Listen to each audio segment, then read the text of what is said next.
Hey everyone, welcome back to Bedtime Stories with Miss Fern.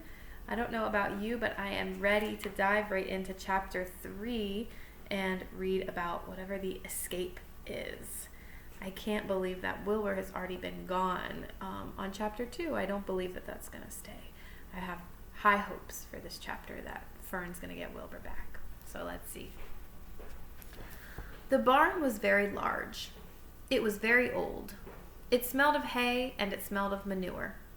It smelled of the perspiration of tired horses and the wonderful sweet breath of patient cows. It often had a sort of peaceful smell, as though nothing bad could happen ever again in the world. It smelled of grain and of harness dressing and of axle grease and of rubber boots and of new rope.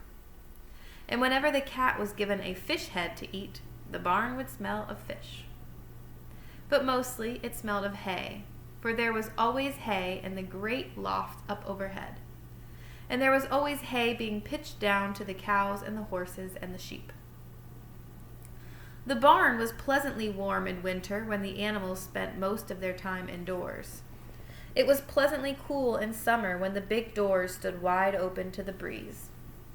The barn had stalls on the main floor for the work horses, tie-ups on the main floor for the cows, a sheepfold down below for the sheep, a pig pen down below for Wilbur, and it was full of all sorts of things that you find in barns: ladders, grindstones, pitchforks, monkey wrenches, scythes, lawn mowers, snow shovels, axe handles, milk pails, water buckets, empty grain sacks, and rusty rat traps. It was the kind of barn that swallows like to build their nests in. It was the kind of barn that children like to play in. And the whole thing was owned by Fern's uncle, Mr. Homer L. Zuckerman. Wilbur's new home was in the lower part of the barn, directly underneath the cows. Mr. Zuckerman knew that a manure pile is a good place to keep a young pig.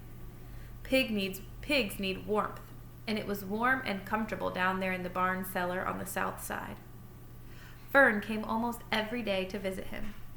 She found an old milking stool that had been discarded, and she placed the stool into the sheepfold next to Wilbur's pen. Here she sat quietly during the long afternoons, thinking and listening and watching Wilbur. The sheep soon got to know her and trust her. So did the geese, who lived with the sheep. All the animals trusted her. She was so quiet and friendly. Mr. Zuckerman did not allow her to take Wilbur out, and he did not allow her to get into the pig pen. But he told Fern that she could sit on the stool and watch Wilbur as long as she wanted to. It made her happy to be near the pig, and it made Wilbur happy to know that she was sitting there right outside his pen. But he never had any fun. No walks, no rides, no swims. Here's a couple pictures of Wilbur's new home and Fern there visiting him.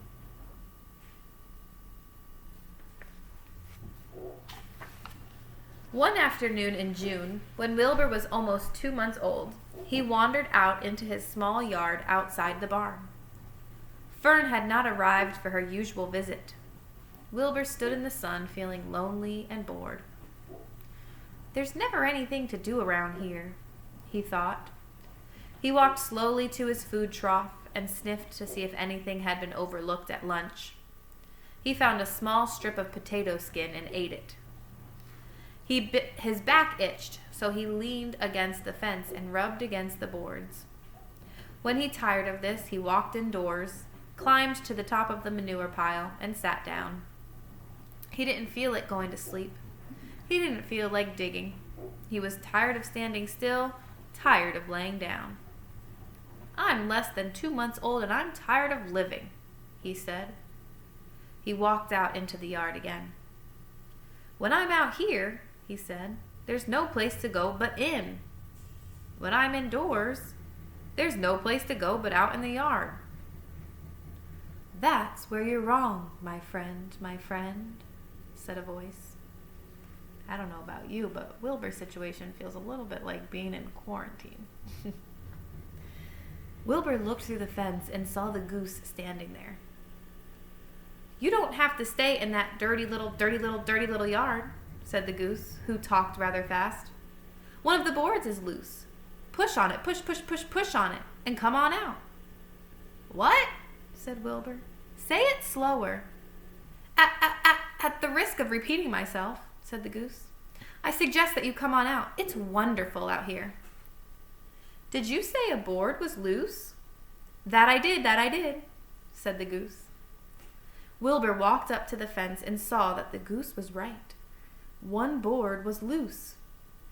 He put his head down, shut his eyes, and pushed. The board gave way.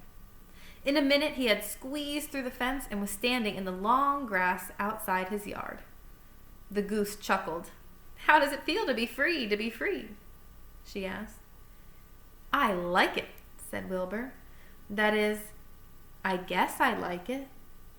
Actually, Wilbur felt weird to be outside his fence, with nothing between him and the big world. Where do you think I'd better go? Anywhere you like, said the goose. Go down through the orchard, root up the sod. Go down through the garden, dig up the radishes. Root up everything, eat grass, look for corn. Look for oats, run all over, skip and dance, jump and prance. Go down through the orchard and stroll in the woods. The world is a wonderful place when you're young. I can see that, replied Wilbur. He gave a jump in the air, twirled, ran a few steps, stopped, looked all around, sniffed the smells of afternoon, and then set off walking down through the orchard. Pausing in the shade of an apple tree, he put his strong snout into the ground and began pushing, digging, and rooting. He felt very happy. He had plowed up quite a piece of ground before anyone noticed him. Mrs. Zuckerman was the first to see him. She saw him from the kitchen window, and she immediately shouted for the men. Homer! She cried. Pigs out! Lurvy! Pigs out! Homer! Lurvy! Pigs out! He's down there under that apple tree. Now the trouble starts, thought Wilbur. Now I'll catch it. The goose heard the racket, and she too started hollering. Run, run, run, downhill! Make for the woods, she shouted to Wilbur. They'll never, never, never catch you in the woods. The cocker spaniel heard the commotion, and he ran out from the barn to join the chase. Mr. Zuckerman heard, and he came out of the machine shed where he was mending a tool. Lurvy, the hired man, heard the noise and came up from the asparagus patch where he was pulling weeds. Everybody walked toward Wilbur, and Wilbur didn't know what to do.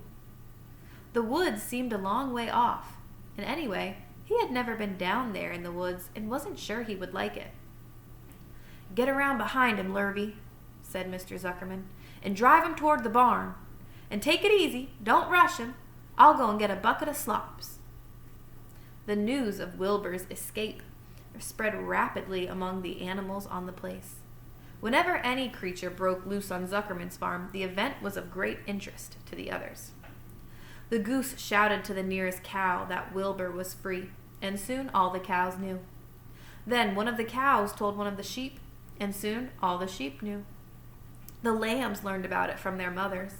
The horses in their stalls in the barn pricked up their ears when they heard the goose hollering, and soon the horses had caught on to what was happening. Wilbur's out, they said. Every animal stirred and lifted its head and became excited to know that one of his friends had got free and was no longer penned up or tied fast. Wilbur didn't know what to do or which way to run. It seemed as though everybody was after him. If this is what it's like to be free, he thought, I believe I'd rather be penned up in my own yard. The cocker spaniel was sneaking up on him from one side. Lurvy, the hired man, was sneaking up on him from the other side. Mrs. Zuckerman stood ready to head him off if he started for the garden, and now Mr. Zuckerman was coming down toward him carrying a pail. This is really awful, thought Wilbur. Why doesn't Fern come? He began to cry. The goose took command and began to give orders. Don't just stand there, Wilbur. Dodge about, cried the goose. Skip around, run toward me, slip in and out, in and out, in and out. Make for the woods, twist and turn. The cocker spaniel sprang for Wilbur's hind leg. Wilbur jumped and ran. Lurvy reached out and grabbed. Mrs. Zuckerman screamed at Lurvy. The goose cheered for Wilbur. Wilbur dodged between Lurvy's legs. Lurvy missed Wilbur and grabbed the spaniel instead. Nicely done, cried the goose. Try it again. Run downhill, suggested the cows. Run toward me, yelled the gander. Run uphill, cried the sheep. Turn and twist, honked the goose. Jump and dance, said the rooster. Wow, what a commotion.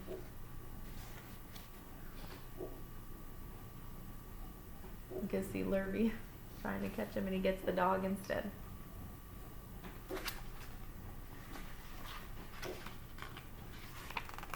Look out for Lurvy, called the cows. Look out for Zuckerman, yelled the gander. Watch out for the dog, cried the sheep. Listen to me, screamed the goose. Poor Wilbur was dazed and frightened by this hullabaloo. He didn't like being the center of all this fuss. He tried to follow the instructions his friends were giving him, but he couldn't run downhill and uphill at the same time, and he couldn't turn and twist when he was jumping and dancing. And he was crying so hard, he could barely see anything that was happening. After all, Wilbur was a very young pig, not much more than a baby, really. He wished Fern were there to take him in her arms and comfort him. When he looked up and saw Mr. Zuckerman standing quite close to him, holding a pail of warm slops, he felt relieved. He lifted his nose and sniffed. The smell was delicious. Warm milk, potato skins, wheat middlings, Kellogg's cornflakes, and a popover left from the Zuckerman's breakfast. Come, pig, said Mr. Zuckerman, tapping the pail. Come, pig. Wilbur took a step toward the pail. No, said the goose. It's the old pail trick, Wilbur. Don't fall for it. He's trying to lure you back into captivity. He's appealing to your stomach. Wilbur didn't care. The food smelled appetizing. He took another step toward the pail. Pig, said Mr. Zuckerman in a kind voice, and began walking slowly toward the barnyard, looking all about him innocently, as if he didn't know that a little white pig was following along behind him. You'll be sorry, called the goose. Wilbur didn't care. He kept walking toward the pail of slops. You'll miss your freedom, honked the goose. An hour of freedom is worth a barrel of slops. Wilbur didn't care. When Mr. Zuckerman reached the pig pen, he climbed over the fence and poured the slops into the trough. When he pulled the loose board away from the fence so that there was a wide hole for Wilbur to walk through, then he pulled the loose board away from the fence so there was a wide hole for Wilbur to walk through. Reconsider, cried the goose. Wilbur paid no attention. He stepped through the fence into his yard. He walked into the trough and took a long drink of slops, sucking in the milk hungrily and chewing the popover. It was good to be home again. While Wilbur ate, Lurvy fetched a hammer and some 8-penny nails and nailed the board in place. Then he and Mr. Zuckerman leaned lazily on the fence, and Mr. Zuckerman scratched Wilbur's back with a stick. He's quite a pig, said Lurvy. Yes, he'll make a good pig, said Mr. Zuckerman. Wilbur heard the words of praise. He felt the warm milk inside his stomach. He felt the pleasant rubbing of the stick along his itchy back. He felt peaceful and happy and sleepy. This had been a tiring afternoon. It was still only about 4 o'clock, but Wilbur was ready for bed. I'm really too young to go out into the world alone, he thought as he lay down. That is the end of chapter 3. So that was not the escape that I was thinking of, but I'm glad that Wilbur's now happy. Maybe he likes it in the barn, so we'll see. But chapter 4 is called Loneliness. We'll see what that is all about tomorrow night. Thanks for joining me. Have a good night.